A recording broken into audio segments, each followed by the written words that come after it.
Bienvenidos a este capítulo.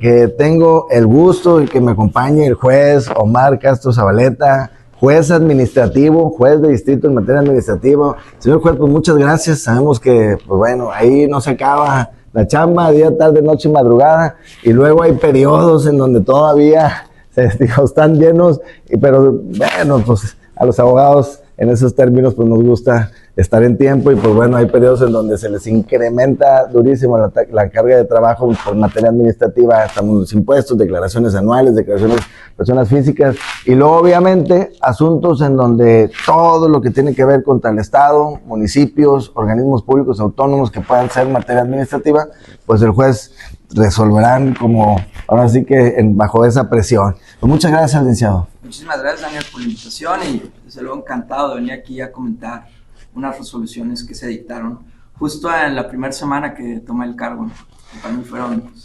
relevantes. De hecho, cuando empezamos a hablar el juez y yo para que pudiéramos hacer este video, comentamos, oye, pues bueno, ¿cómo vas? Y en corto, van 3 asuntos así muy interesantes, en donde concedo la suspensión, de hecho, la suspensión con efectos restitutorios. Sí.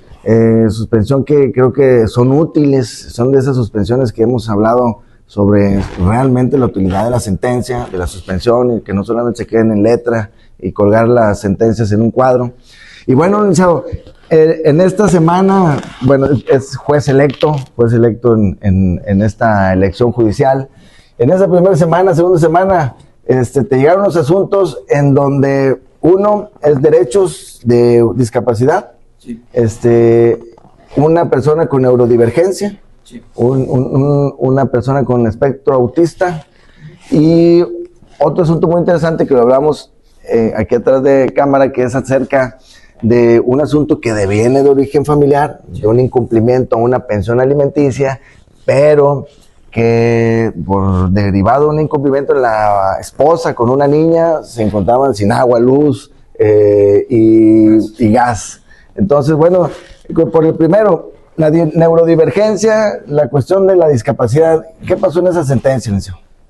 Gracias, Daniel. Fíjate que fueron 2 asuntos que para mí llamaron fuertemente la atención, sobre todo por la forma en la que venían planteados. Es decir, venían planteados para entender la discapacidad desde un aspecto que no tenía que ver con la movilidad o una discapacidad física de la persona, sino más bien a nivel neuronal, como tú dices. Se trataba de personas, en el primer caso, un menor de edad que tiene autismo. Entonces, lo que la mamá solicitaba era que le dieran placas para discapacitado. Y el Instituto de Movilidad le dijo que no era posible darle esas placas porque el menor no, digamos que ellos consideraban al autismo como una cuestión que no es incapacitante para efectos de otorgar una placa. Y en el otro caso era una persona, un adulto mayor, que debido a un accidente queda en estado de interdicción, pero su familia quiere que se rehabilite para que pueda acceder a un empleo, ¿no? A través de las instituciones del Estado que se dedican a esto, ¿no? Y tocó la puerta de la institución y le dijeron que pues que no podían atender su caso, que tenía que hacer una espera y llevar papeles, etcétera, etcétera, ¿no? Entonces, en ambos casos llegan a mi conocimiento a través de juicio de amparo indirecto. Entonces, ¿qué es lo que yo veía? Bueno, en el primer caso, en el menor de edad, básicamente lo que yo entendí en ese momento es que el derecho a la movilidad de las personas, que digamos que es lo que se busca salvaguardar en este caso, debe ser integral, no nada más debe de ser inclusivo, sino que debe de ser amplio en varios sentidos, ¿no? ¿Qué es lo que yo advertía? Dije, bueno, podemos entrar en debate si el autismo es o no una cuestión de incapacidad, ¿no? Para la persona. Lo que sí es cierto es que al final hay un derecho de movilidad que tiene ese menor y del cual no está gozando de forma plena, ¿no? Entonces, para mí era necesario hacer este ajuste razonable, que se le llama, para que, digamos, pudiera acceder de forma plena a no voy a decir que disfrutar del derecho, sino más bien disfrutar de una vida de forma más plena y completa. Yo, por ejemplo, lo pensaba mientras lo resolvía el asunto, ¿no? O sea, la mamá lo que quería eran placas para poder estacionarse cerca de las entradas de los lugares, ¿no? A donde ella asiste. Pensamos un centro comercial, una tienda de conveniencia, etcétera, etcétera, la misma escuela inclusive. Ahora yo pensé, dije, bueno, ¿qué pasa, por ejemplo, domingo en Costco? Pensémoslo así, o sea, el menor va con su mamá, no hay estacionamiento cercano porque no tiene las placas de discapacitado, le toca estacionarse hasta el extremo. Los niños con autismo llegan a tener a veces crisis, puede haber, digamos, dificultades de la mamá para poder estacionar el carro, para poder calmar al niño, para poderlo bajar del carro, todo lo que tiene que caminar de regreso, igual con el carrito, todo eso. Para mí eso ya era un obstáculo. Entonces, para mí, y luego lo entendí de otra manera, dije, bueno, es que la placa no es en sí un premio, o sea, no es como que le voy a dar algo para quitárselo a alguien más. Es simple y sencillamente un ajuste razonable de política pública que tiene que existir para que las personas que tienen algún problema que no les permite disfrutar de la movilidad en forma plena como los demás, puedan, digamos, acceder al mismo. Es decir, que gocen de este beneficio que se les puede dar, colocándolos en un estado de igualdad respecto del resto. O sea, estacionar un carro enfrente de una entrada principal de cualquier lugar no es, digamos, un premio, sino es una cuestión que te ayuda, que te facilita la vida en este sentido. Creo que lo acabas de decir muy claro, pues es un ajuste razonable sobre esa condición especial. Entonces no es precisamente que te voy a premiar para que te estaciones cerca, sino que voy a hacer un ajuste para que dentro de esa neurodivergencia que tienes, pues no hacerlo más sencillo e incluyente para ti, porque dentro de los aspectos autistas pues hay grados y cosas que inclusive la sentencia no ha llegado ahí porque apenas es el incidente de suspensión. Pero creo que esa parte, porque hay un desarrollo sobre el peligro de la demora, hay un desarrollo también, bueno, cuéntanos un poquito ahí de estos conceptos. Claro, para conceder una suspensión en la materia administrativa tenemos que pasar un test, ¿no? Que son 4 pasos, ¿no? Primero, pues la certeza de que existe el acto reclamado, después que la naturaleza del acto permita que se pueda ser paralizante, luego posteriormente que haya interés suspensional, es decir, que la persona que promovió la demanda de amparo acredite ser el titular del derecho, y finalmente se pide que se haga una ponderación entre afectación al orden público e interés social contra el interés de la persona que solicita la suspensión, el cual tiene que ser ponderado a partir de la apariencia del buen derecho y peligro de la demora. La apariencia del buen derecho, digamos que es este beneficio que tiene a favor las personas, donde te permite al juez dar un asomo al fondo del asunto para considerar si bajo su criterio pudiera ser inconstitucional el acto reclamado. Y el peligro de la demora es, digamos, este estándar que tiene que considerar el juez de decir, bueno, si me tardo en resolver o si le niego la suspensión, ¿qué afectación le estoy generando? Y si esta afectación pudiera en un futuro ser algo que sea irreparable. Luego la ley de amparo, como tú dices, en el 147, permite que haya suspensiones con efectos restitutorios como una tutela anticipada, es decir, básicamente es como los efectos que en el fondo pudiera tener la sentencia, se le pueden dar dentro de la suspensión, siempre y cuando sean efectos provisionales. Entonces, tomando en cuenta esta ponderación, yo dije, bueno, está el interés del menor, el interés de la madre, el interés de acceder a esta vida de movilidad, es decir, disfrutar de este derecho de movilidad, que se encontrara restringido por una política pública que pareciera que no resulta del todo racional. Pudiera ser que en el fondo, ya cuando se analice, no hubiera razones suficientes de peso para sostenerla. Entonces dije, bueno, de aquí a que resolvemos el fondo, no veo por qué no se le pueda, o sea, no veo una razón de peso suficiente en sentido contrario, es decir, una afectación que se le genera a la sociedad o al interés público, o sea, una ley, si yo le concedo y le entrego una placa a un menor. Al final, si en el fondo no hubiera razón, si sobreseyera o se negara, pues la placa puede ser retirada. O inclusive pudiera modularse y darse nada más un tarjetón provisional con un periodo de tiempo determinado. A lo mejor no la expedición de la placa per se, pero sí un tarjetón. Me pareciera que entonces lo que el Estado y la sociedad pierde por entregar un tarjetón para alguien con discapacidad es menor a la afectación que tendría que sufrir o que sigue sufriendo la mamá y el menor por no poder disfrutar de esta vida accesible a la par de los demás. Es muy interesante, dentro del expediente se acompañan los certificados, se acredita que es una persona que tiene este síndrome, y creo que esa es la parte donde pues, se encuentra su derecho a la movilidad acreditado y es algo que pues, se pondera, ¿no? Claro. Entonces, en esta sentencia yo creo que sin llegar ni siquiera a resolver sobre cuál es el nivel que tiene dentro del espectro autista, si ni siquiera está todavía dentro de eso, se concede pues, bajo esos parámetros y yo creo que es una sentencia justa. Eso espero. Yo creo que la cuestión sobre el atentado hacia lo público, al interés público, pues ya lo dijiste, pues no existe. Y por el otro caso, por el otro punto, en donde pues para eso viene pidiendo la suspensión. La realidad es que de ese tipo de asuntos en donde habría una línea, como también poder decirlo, habrá algún otro juzgador que considere negarla, ¿no? La suspensión. Porque, sin embargo, en este caso, pues creo que es hacia donde tendría que ir pues, los derechos y la inclusión y todo lo que conlleva en estos derechos humanos que pues al final se cruzan, que estas son de las características de los derechos humanos. Pero bueno, el otro asunto, señor juez, cuéntanos, ¿qué pasó en el otro juicio? Pues mira, el otro juicio también tenía su matiz, se parecía un poco a este, de hecho llegaron juntos. Y justamente se trata de un adulto mayor que la discapacidad la obtuvo por un accidente, ¿no? Entonces queda en este estado de interdicción.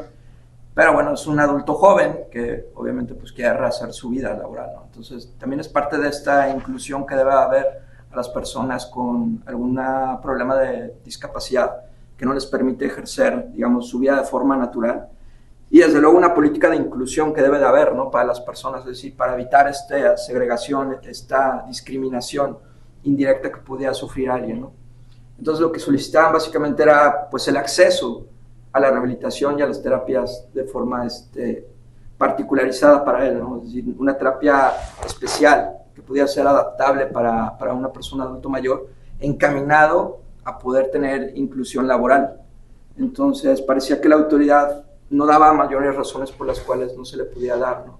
Entonces igual, en el mismo ejercicio ponderativo, pues por un lado estaba la afectación que podía sentir la sociedad, o sea, aquello que podía perder, contra lo que estaba peleando esta persona, y creo que pues, la balanza, por lo menos en mi punto de vista, pues se carga hacia el particular, ¿no? Es decir, yo no entendería por qué no pudiera haber una actitud del Estado hacia esta persona de darle este acceso para que pueda rehabilitarse, para que pueda inclusive tomar terapia que le permita en un futuro, no sé en cuánto tiempo, poder tener un trabajo, ser útil como tal, ¿no? Porque de eso se trata, ¿no? Es una parte de rehabilitar con un objetivo. En este caso, creo que si hay la intención por parte de la persona de querer volver a hacer su vida de manera normal, ¿por qué no ayudarlo, no? Quitarle los obstáculos administrativos que están de por medio. A lo mejor son cuestiones de nada más de mero papeleo, que no impactan más allá de pues, digamos, una reorganización interna del instituto que tiene que dar los servicios, ¿no? Desde luego fue lo que consideré en ese momento, o sea, como dar esta apertura, esta posibilidad, quitar las trabas para que esta persona pueda desarrollarse de la manera en que él pide, ¿no?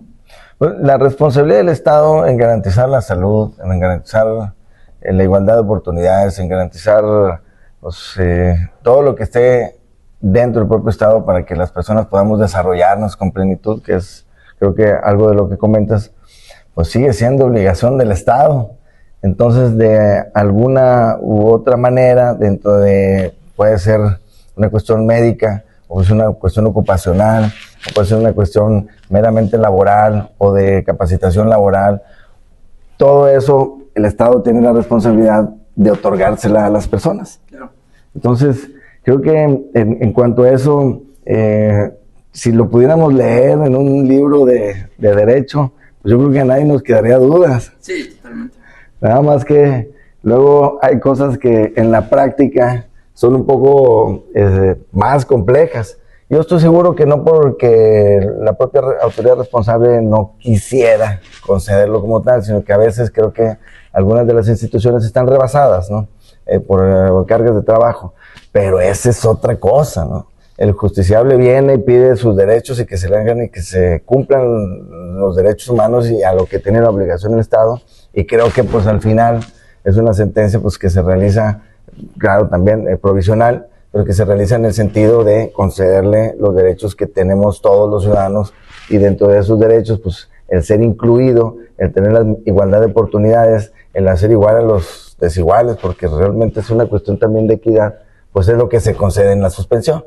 Es como para que vamos a garantizarte que sí estés dentro de la posibilidad de que rehagas tu vida laboral, ¿no?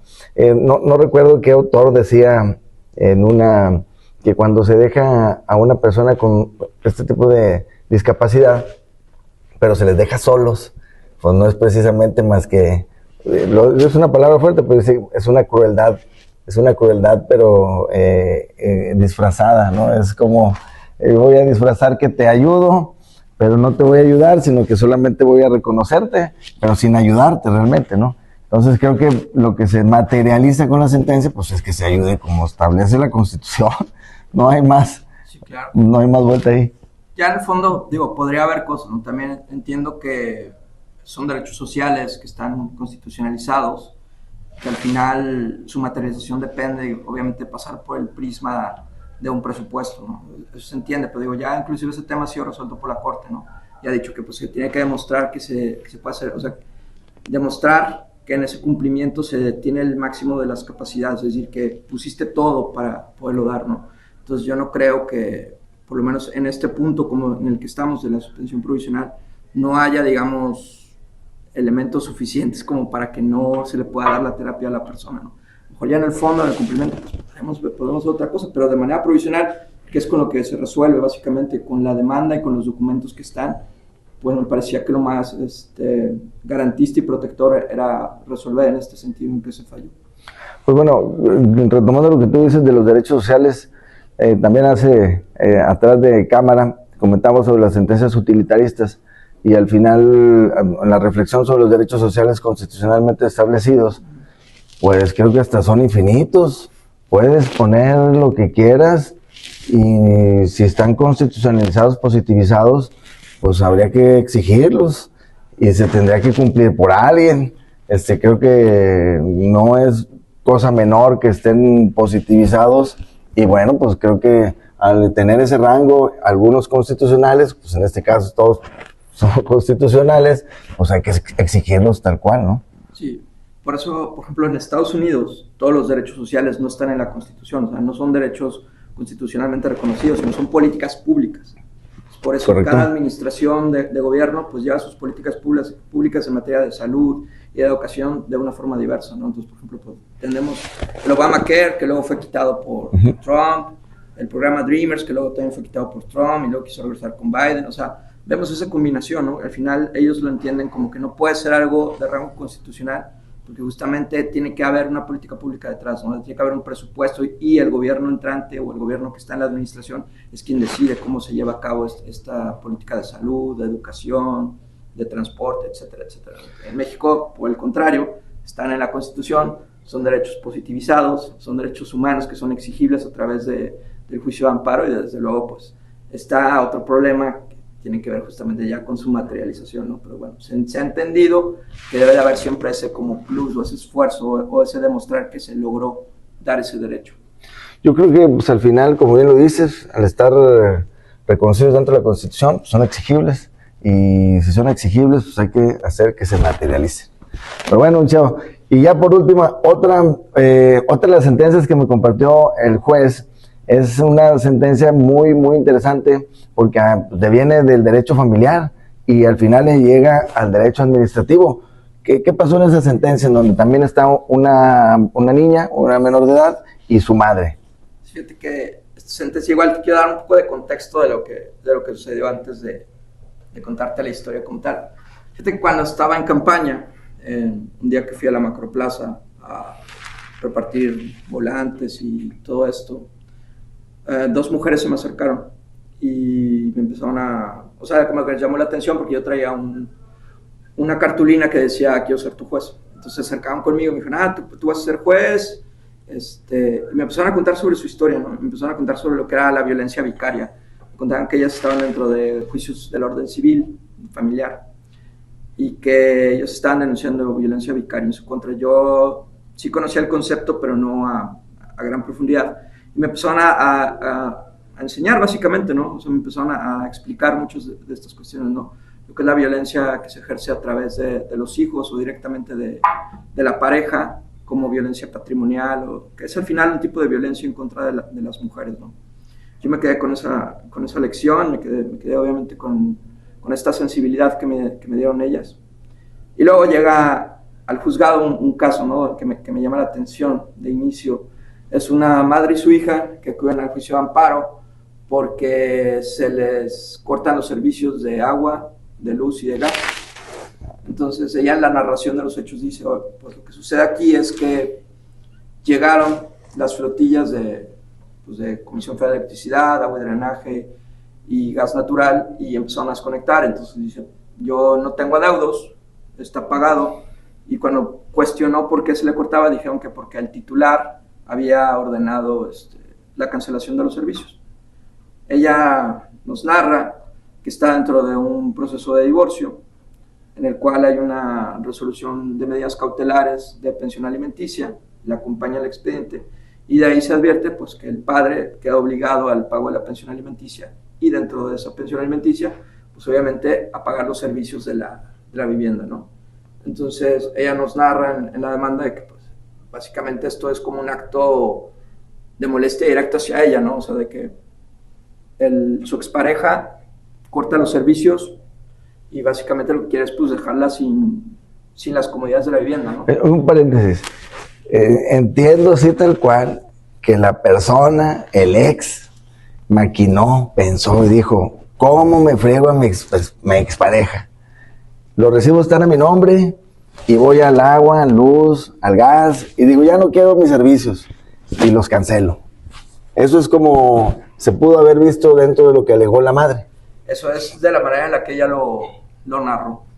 Entonces, ella acudió ante el juez de lo familiar, que fue ante quien lleva el litigio, pero no proveyó ninguna medida reparadora en ese momento, ninguna medida cautelar. Entonces, eso lo orilló a tener que ir a juicio de amparo, ¿no? Y me toca conocer a mí por todo lo que tiene que ver por los actos de las autoridades administrativas, ¿no? En este caso, Comisión Federal de Electricidad, Agua y Drenaje y Gas Natural. Un paréntesis, Agua y Drenaje, Comisión Federal de Electricidad, como quiera, son organismos públicos descentralizados, pero fungen como autoridad acá. Sí, fungen como autoridad responsable para efectos del juicio de amparo, al menos en la materia administrativa. Porque no hay nadie más que nos dé agua ni luz. Exactamente. Aunque llegan a estar dentro de un plano de, digamos, se le dice en el derecho administrativo de coordinación, es decir, pues es proveedor y usuario. Lo cierto es que cuando hacen corte de servicio, pues lo hacen de manera unilateral y se les equipara a lo que sería una autoridad para efectos del juicio de amparo. Perfecto, perfecto. Entonces, ellos les cortan y pues ahora sí que ¿quién defendía o quién defiende a la madre? Sí, la cuestión ahí es que lo que yo vi fue, pues primero, el origen, ¿no? de la acción. Porque pareciera que era más una cuestión que debía conocer un juez del orden civil más que un juez del orden administrativo. Sin embargo, la forma en la que se materializó pues, fue a través de una autoridad del orden administrativo, ¿no? Entonces, por eso decidí conocer yo. Y lo que sucedía básicamente era que, bueno, teníamos por una parte el derecho de la menor y el de la madre, ¿no? Que tenían que ser salvaguardados, ¿no? Pensemos una casa sin agua, sin luz, sin gas, pues básicamente pues atenta contra la misma dignidad de las personas, ¿no? Es decir, no podemos pensar que un menor de edad, una niña en este caso, pueda desarrollar su vida de forma natural sin estas, pues que ni siquiera son comunidad, ni siquiera podríamos decir que son comodidades, o sea, son necesidades básicas de servicios. Había que salvaguardar eso. Pero no nada más había que salvaguardar eso, sino también había que ver el origen, lo que generaba esto, ¿no? Es decir, para mí aquí había un claro ejemplo de violencia patrimonial en contra de la mujer. Había que ser fuerte para decir lo que sucedía, no era nada más, reconecten y ya, sino decir por qué se da esto y en qué medidas afecta a las personas. Es decir, el derecho a una vida digna de la menor, el derecho a tener un techo, una casa, si bien estaban salvaguardadas por el juez de lo civil, lo cierto es que el acto que generó después la otra parte, pues lastimó y laceró derechos fundamentales básicos, ¿no? De la infancia, de la madre misma, ¿no? Es una forma de violencia que estaba sufriendo la madre y su hija sin aparente razón o sentido, porque había una obligación que no se estaba cumpliendo, ¿no? Entonces, ahí lo que ordené fue básicamente con esta ponderación que te menciono, visibilizando desde luego este problema y el por qué las mujeres en México sufren este tipo de violencia patrimonial, sufren este tipo de violencia de parte de sus exparejas. ¿Cómo es que se puede remediar a través del juicio de amparo, ¿no? Entonces, pues, de manera inmediata ordené que se restablecieran los servicios y desde luego ordené que el juez de lo civil me informara, ¿no? qué medidas iba a tomar él para que esto no se repitiera en lo subsecuente, porque claramente había un incumplimiento de una pensión que se tenía que cubrir, pero yo no podía dejar de actuar en el sentido de paralizar el acto, ¿no? Como tal, y ordenar que se restableciera, porque además no era un tema de adeudos. O sea, yo podría entender a lo mejor el corte y a lo mejor el estudio hubiera sido diferente si hubiera habido adeudos, pero aquí no había adeudos. Aquí simplemente había una orden para cancelar el servicio, sin razón ni motivo alguno. Entonces creo que también entre actos entre particulares, también debe de proteger, digamos, el juez constitucional ese tipo de actos. O sea, que no se lastimen derechos humanos cuando existen ese tipo de relaciones. O sea, no pueden escapar del control de constitucionalidad. Pues bueno, creo que ha quedado muy claro, señor juez, lo felicito. Creo que esa parte es más que clara. Y qué bueno que ordenó al juez de primera instancia que le informara sobre qué medidas iba a tomar. Con independencia de los actos administrativos, que pues así fueron directamente de tu competencia, pues lo siguiente creo que también es igual o más importante, porque el juez de primera instancia se queda con la bronca como quiera.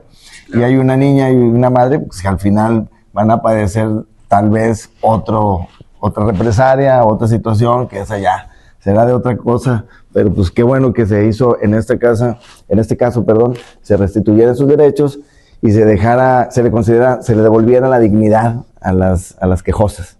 Sí. Por otra parte, me llamó mucho la atención ahorita que comentabas sobre la sensibilidad que te dio estar en las calles. Esa parte de la sensibilidad en donde platicaste con las personas sobre lo de la violencia vicaria, que si bien es materia familiar y que pero al final es derecho, y este derecho que se transforma día con día, ¿cuál fue la experiencia en muy resumidas cuentas sobre la campaña que tuviste? Fíjate que yo en campaña tuve claro varias cosas, ¿no? O sea, uno de mis lemas fue justicia con responsabilidad social. Es decir, así me eduqué yo, así aprendí yo, y a lo que yo quería dar en el derecho, ¿no? Ser responsable socialmente de lo que uno hace, las decisiones que uno toma. Es decir, no puedes cerrarte a los ojos a la realidad que hay detrás de las paredes de un juzgado, ¿no? Yo soy un juez que no está detrás del escritorio, al menos es lo que trato de hacer, ¿no? Yo no estoy esperando que vayan a mí y me digan las cosas, sino yo salgo y me expongo y espero retroalimentación de las otras partes. Salir y escuchar lo que las personas quieren, eso me ayudó muchísimo a abrir mi panorama. Yo como quiera ya tenía una línea trazada en mi campaña, ¿no? De qué clase de juez quería ser yo, ¿no? No quería tener el ego del juez. Fue las cosas que dije, yo no quiero llegar al puesto por el ego del puesto. Yo quiero llegar al puesto porque quiero ser útil para la sociedad. Quiero dar resoluciones que impacten de manera favorable en las personas. Por eso yo decía justicia con responsabilidad social, ¿no? Siempre siendo responsable de que mis decisiones siempre sean favorables cuando se tenga la razón, cuando se tenga el derecho, desde luego, de tu lado.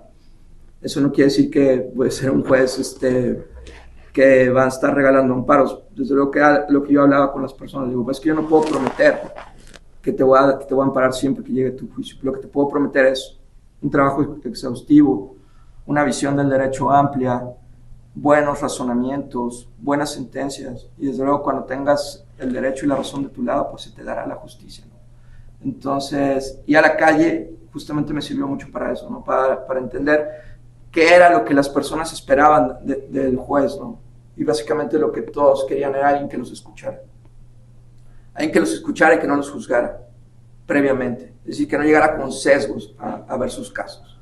Que tuviera esta habilidad o esta amplitud de poder ver más allá del cuadro chico, ¿no? O sea, como salirte del cuadro y ver el panorama completo. Y creo que por lo menos en estas casi un mes que tengo en el cargo, pues creo que es algo que sí he logrado, ¿no? Que sí he materializado. Salir a la calle me sirvió muchísimo, me sensibilizó, en cosas que no conocía, como por ejemplo esta la violencia vicaria.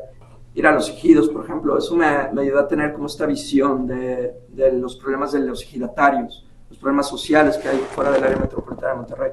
Porque pues, crece uno aquí y piensa que todo es ciudad, ¿no? Pero también pues, hay comunidades ejidales fuera del área metropolitana, ¿no?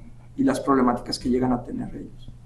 Bueno, pues qué bueno que haya una sensibilidad generada, real, auténtica, producto de la calle. Creo que eso es lo que sí buscaba la reforma y bueno, te felicito nuevamente y muchas gracias a todos los que nos vieron, nos escucharon, nos vemos en la próxima.